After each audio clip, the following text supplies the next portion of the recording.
It was a cool afternoon in the street of Lagos. The air was fresh after a heavy rainfall, and the street still glistered with puddles. Suddenly, the loud sound of a Rolls Royce echoed through the street, gliding like royalty through the muddy roads. Inside were two sisters, Biola and Biodun. They weren't just rich, they were powerful and had the whole of Lagos wrapped around their fingertip. They were both born into Ade family, where wealth flowed like water. Mr. Ade has just closed a deal with billions of dollars, and the girls were in a full celebration mood. "It's time to celebrate," Biola screamed, while throwing her head out the window. "Turn it up," Biodun replied, stepping harder on the accelerator as loud music blasted from the car. Their father had just landed a multi-billion-dollar deal, and they need to celebrate it in the way they knew best. They looked around and spotted an old woman by the roadside, roasting corn quietly in front of her tiny stall. The sisters looked at each other and smirked mischievously. "Should we?" Biola whispered. "Say no more," Biodun replied with a grin. With a sharp swerve, she drove straight into the biggest puddle, and a tsunami of dirty water splashed on the old woman. Her corn, her clothes, her scarf were all soaked. The woman stood up slowly, with her mouth wide open in disbelief. The sisters who were inside the car watching the scene were laughing like hyenas. To them, the poor people misfortune sounds like music to their ears. Onlookers rushed forward to the scene. "Ah, this is wickedness," one woman shouted. "What did she ever do to you stupid girls?" a man barked. "Look at them, they are rich and heartless," another added. But then, suddenly the Rolls Royce screeched to a halt, with the sisters' laughter turning into rage. Biola and Biodun stormed out like queens thrown off their throne. One thing they hated most was poor people questioning their authority. "Are you mad?" Biola hissed, rushing toward the crowd. "Who gave you the guts to insult us?" Before anyone could blink, she slapped the man who spoke. The sound echoed across the street, which made everyone froze. The man stood stunned, clutching his cheek. The old woman, still dripping with dirty water, rushed forward to control the situation before it get out of hand. "Please, my children, don't fight. I'm sure it was a mistake." Before the old woman could finish her statement, Biodun's hand landed hard on her frail face. The woman stumbled back and fell to the muddy ground, with her corn scattering on the road. Tears streaked down her face. She opened her mouth but couldn't say a word. People gasped in shock, even hardened street touts looked in shock. "Don't you fear God?" one of them whispered. "Don't you fear old age and karma?" another inputted. The sisters scoffed. "We are gods on our own," El Biola shouted. "We are far above karma," Biodun added. And right there, the two sisters flew into rage and started destroying the woman's stall. They kicked her firewood, stepped on her corn, and shattered her pots. The old woman begged over and over, telling them how this was her only hope. Yet they didn't listen. Instead, they pushed her down and mocked her. "This is for questioning us," Biola spat. "Don't you know we are untouchable? And Lagos belongs to us," Biodun added. The crowd watched the scene in horror, but no one dared step in. Not because they didn't want to, but because they had heard about the girls' shenanigans and they feared offending the rich and powerful. And just when everyone thought it couldn't get worse, Biola picked up her phone and made a single call. With her tone cold and commanding, she said, "They dared to raise voices at us. Fix it." Minutes later, 4 security vans arrived, and armed men jumped down like it was a raid. They began arresting people at random. Street sellers, onlookers, even innocent beggars were not spared. 3 days in cell. That's the minimum punishment they should get for shouting at us, Bola commanded proudly. And with that, she and Biodun stood back, watching the chaos they had caused, and laughed like they had just won a lottery. The tears of the poor sounds like music to their ears, and the destruction of lives gave them their twisted joy. When they were satisfied with their wickedness, they drove off, smiling like the devil's apprentices. To them, mischief was breakfast, and luxury shopping was lunch.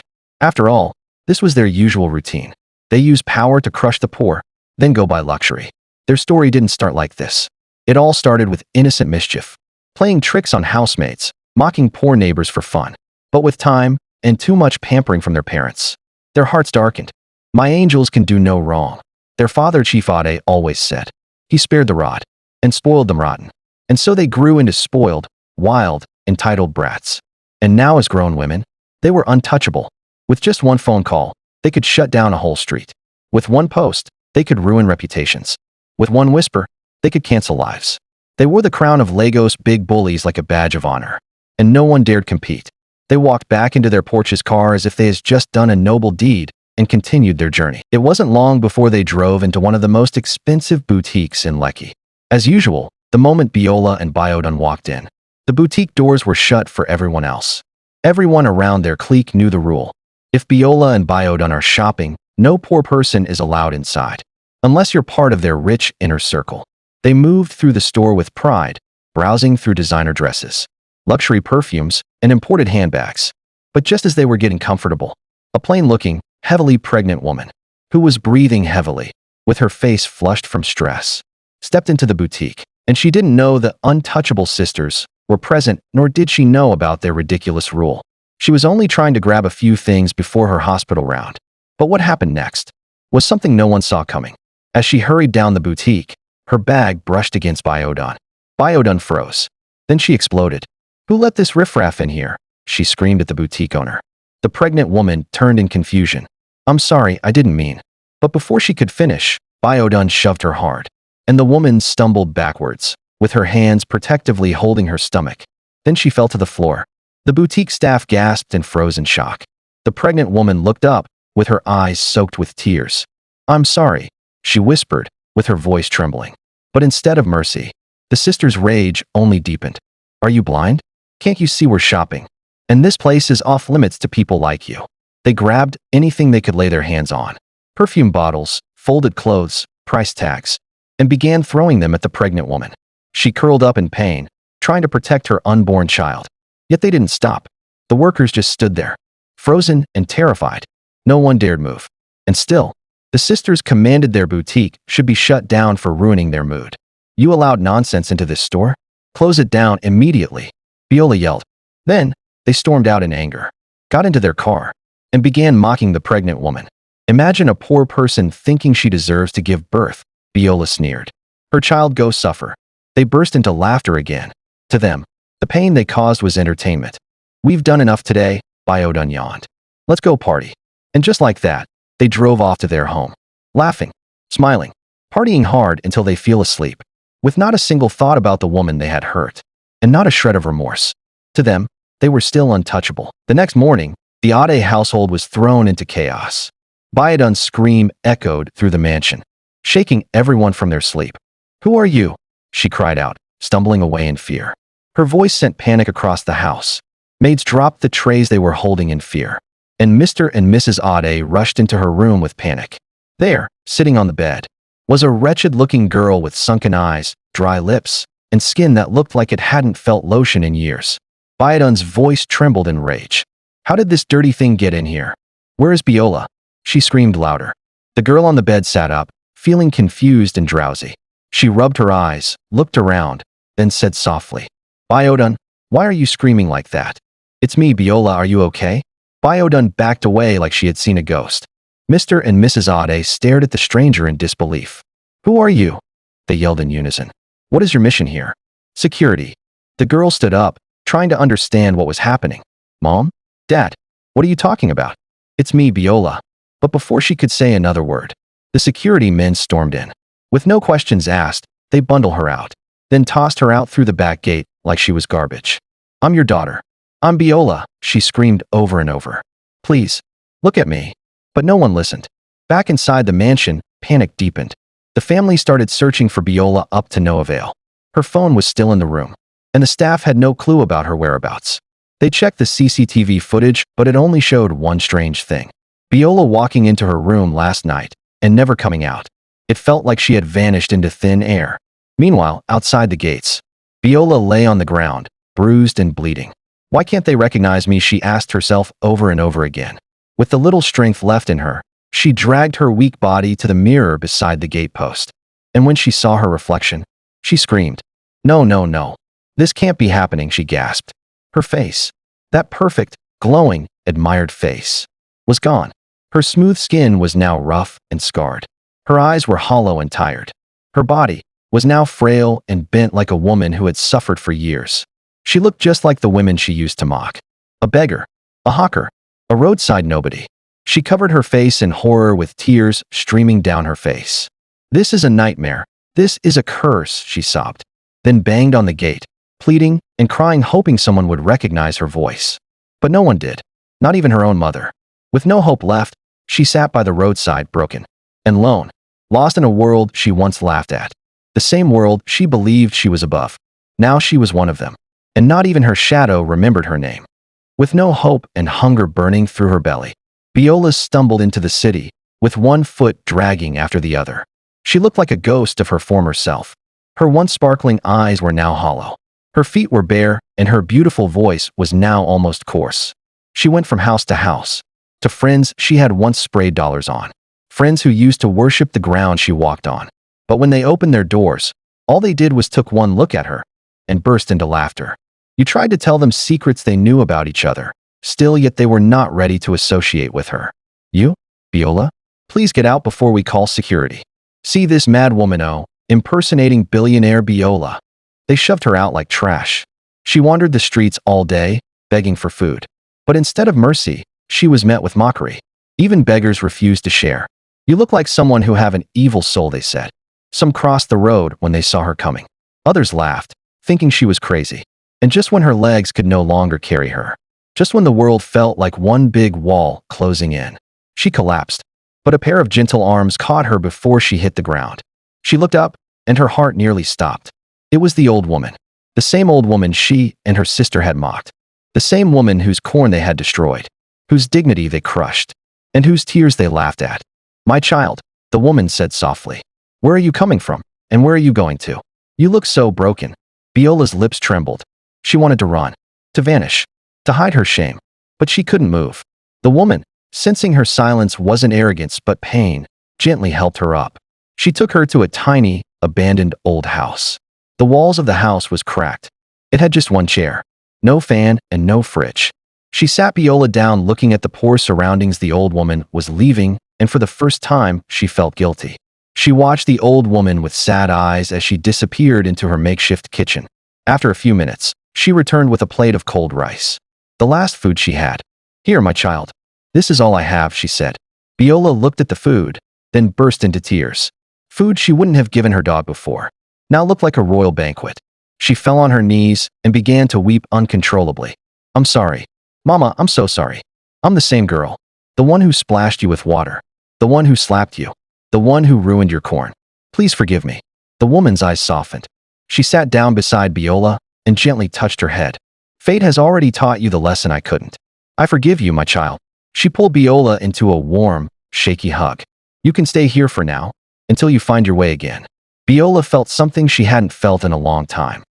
She felt at peace, then thought to herself maybe, just maybe, the curse would lift. Maybe this forgiveness was all she needed. Maybe she should beg everyone they had offended, she thought to herself. Or could this old woman forgiveness get rid of her curse? But then even after the woman forgiveness, nothing changed. Her face remained scarred.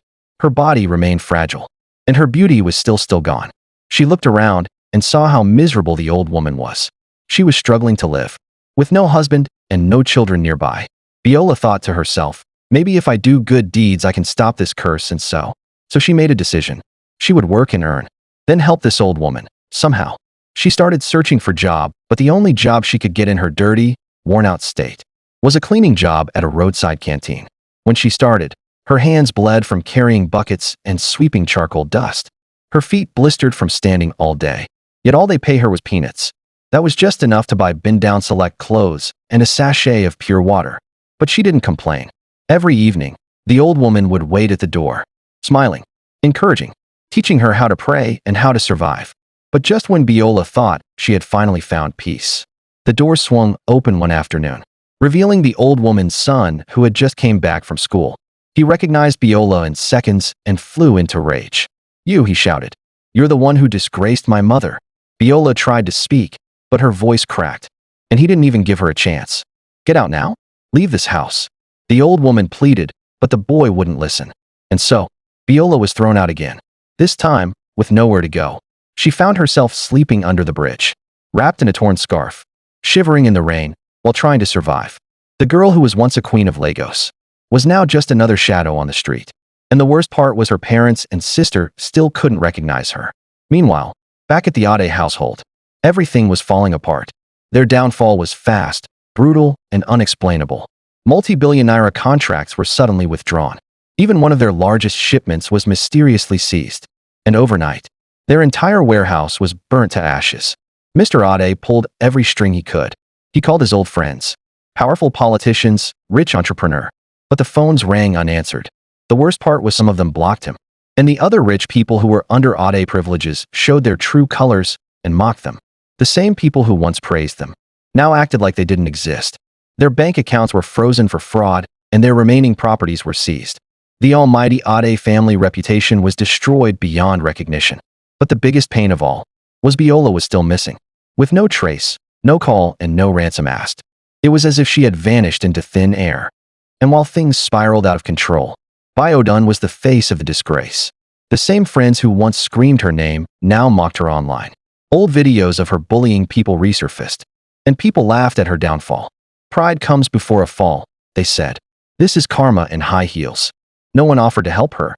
The only person who showed them kindness was one of their former housemates. She offered them shelter in the slums.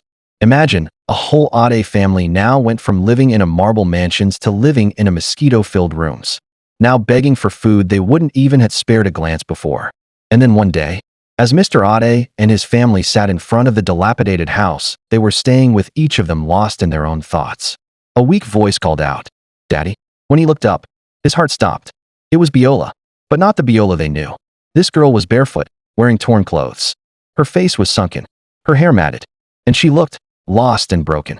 Mr. Ade and his entire family ran to her. The reunion was raw, emotional, and full of tears. And then she told them everything. The curse, the humiliation, the kindness of the old woman, and the street life. The whole family cried, even harder regretting all they had done. The family was eventually directed to a prayer house. The pastor listened quietly, then said, "You used your riches to destroy the poor. Now use your pain to uplift the broken. Fast, pray, and help people with the little you have. And maybe mercy will find you again." And so began the transformation. Biola and Biodun, who were once queens of Lagos nightlife, now worked as cleaners, cooks, and market helpers. Their soft hands now had calluses. Their skin looked rough, and their hair wild and unkempt. People who used to greet them with cameras now walked past them like they were invisible. But they didn't complain. For the first time, they understood pain. And then one afternoon, while sweeping outside the slum compound, a little girl walked up to them. "Please, can I have some water?" she asked softly. Without hesitation, Biola ran inside, fetched a cup, and handed it to her. The girl smiled sweetly, then poured the water on the ground. "So you can be this calm?